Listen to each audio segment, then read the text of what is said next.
warahmatullahi wabarakatuh. Alhamdulillahirabbil alamin. Wassalatu wassalamu ala asrofil anbiya'i wal mursalin wa ala alihi washabbihi wasallam ajma'in. Ma ba'du. Perkenalkan, nama saya Rasmita Suhud, mahasiswi dari Sekolah Tinggi Agama Islam Barumun Raya Sibuan. Jadi tujuan saya di sini untuk mewawancarai tentang coronavirus 19. Yang mana di sini virus ini berawal dari kota Wuhan, sebuah kota yang berada di tengah-tengah negeri Cina. Virus ini terdeteksi pada akhir Desember 2019. Saya akan mewawancarai narasumber saya, yaitu seorang guru. Beliau sudah mengajar di Pondok Pesantren Al-Muslimin Sibuan, membawakan mata pelajaran PKN. Bapak itu bernama Ilham Hamidi Daulay SPD. Jadi Pak, di sini saya ingin bertanya. Ini kan tentang virus corona 19 yang sudah mendunia. Istilahnya membuat dunia panik. Jadi Pak, di sini pertanyaan saya, bagaimana kesiapan negara dalam menghadapi virus ataupun virus corona 19 ini? Sebenarnya sebelum kita berbicara dengan COVID-19, sebenarnya kita melihat situasi terkini sebenarnya. Situasi terkini yang pertama adalah update yang saya dapatkan kemarin malam tanggal 28 bulan 3 2020 itu sekarang sudah mencapai 1155 positif corona yang ada di Indonesia, itu secara nasional. Nah, sekarang adalah memasuki tadi pertanyaan bagaimana persiapan dan kesiapan negara kita. Saya seorang guru PKN di sini menganalisis bagaimana kesiapan mereka.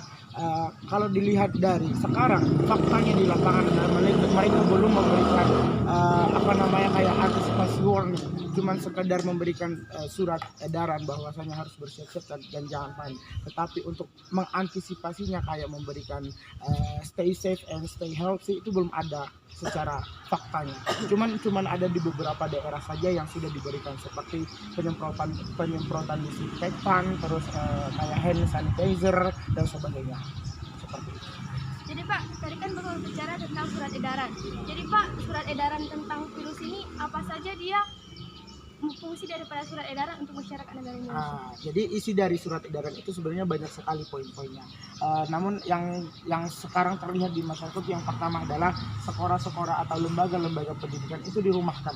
Mereka belajar bukan di sekolah lagi untuk saat ini karena keadaan darurat, tetapi mereka sedang belajar di rumah masing-masing dengan menerapkan metode daring atau internet seperti itu. Terus ada beberapa di situ lagi tidak boleh melakukan kayak acara-acara massal, kayak nikahan, resepsi, terus ada acara yang lain sebagainya. Yang penting dia mengumpulkan massal seperti itu. Jadi Pak, di daerah Bapak sendiri antisipasi apa yang sudah dilakukan oleh masyarakat di sekitar Bapak? Nah, secara fakta dan real sebenarnya belum kita lihat apa sebenarnya langkah dari pemerintah kepada kita sendiri. Namun saya mengapresiasi di pemerintahan Kabupaten Padang Lawas di sini. Yang pertama adalah mereka memberikan kebijakan, misalnya dari surat edaran itu sekolah semuanya diliburkan. Terus acara-acara kayak resepsi, walimah, terus ada acara-acara masalah, acara sholat di masjid juga sekarang masih diawasi seperti itu. Kalau misalkan ada acara resepsi sekarang banyak yang sudah dibatalkan atau ditunda. Seperti itu langkah-langkah yang paling kelihatan sekarang. Namun untuk melihat antisipasi kayak penyemprotan disinfektan, terus memberikan pembelajaran kepada masyarakat itu belum terlihat secara sepenuhnya. Jadi kan Pak, kata Bapak tadi seperti pernikahan dibatalkan. Jadi Pak, apa sih tanggapan dari masyarakat ketika resepsi ataupun perkumpulan ramai tidak boleh tentang dia nanti datangnya virus ini ke masyarakat tersebut? Kalau setahu saya selama beberapa hari ini adalah ya masyarakat sendiri sangat legowo dengan keputusan tersebut. Kenapa? Ini kan demi kesehatan masyarakat kita. Satu orang saja terjangkit virus corona di sini, maka kita semua yang ada di Padang Lawas ini akan merasakan bagaimana dampak virus corona itu. Ya mau tidak mau terpaksa atau tidak terpaksa ini harus dijalankan. Soalnya kita harus menjaga seluruh lapisan yang ada di masyarakat. Jadi kan di sini Pak, kan kalau sekiranya satu orang kena, sekiranya ada keramaian pasti akan kena. Ya. Jadi langkah-langkah dari Bapak pribadi sendiri untuk antisipasi diri sendiri apa Pak? Kalau untuk langkah-langkah sebenarnya kita sudah melakukan banyak hal sesuai dengan apa yang sudah disarankan oleh Kementerian Kesehatan Republik Indonesia. Yang pertama adalah menjaga diri di rumah saja, tidak boleh keluar kemana-mana kalau tidak penting. Itu yang pertama. Ada namanya protokol keluar rumah dan ada protokol masuk rumah. Protokol keluar rumah itu adalah kita menggunakan masker menutup semua badan kita supaya tidak terjangkit dengan yang lain. Misalnya kalau kita sedang ke pasar ada transaksi uang, maka kan uang itu adalah salah satu media untuk menyebarkan virus kepada kita. Nah itu kita menggunakan sarung tangan, itu salah satu protokol yang ada di keluar rumah. Sementara di protokol masuk rumah itu sebelum kita membuka pintu kita pakai sarung tangan. Masuk pintu jangan masuk rumah jangan menyentuh apapun. Kita langsung menuju kamar mandi untuk cuci tangan, cuci kaki yang bersemua dan sebagainya. Kayak apa? Nanti siapa tahu kita sudah terkena di luar sana, sampai ke rumah kita sudah membersihkannya di dalam kamar mandi sehingga virus itu tidak lagi menyebar kemana-mana seperti jendela, terus lap tangan dan sebagainya. Jadi Pak, di sini pertanyaan saya sebagai apa? Apakah di pesantren Al-Muhsin Sibuan ada dia nanti dibuat seperti antisipasi ataupun nanti dia seperti doa ataupun seperti doa tolak bala yang akan dibacakan ataupun nanti diamalkan oleh seluruh santri-santriannya? Sejauh ini yang sudah kita laksanakan mulai dari tanggal 23 kemarin itu kita sudah melaksanakan banyak hal.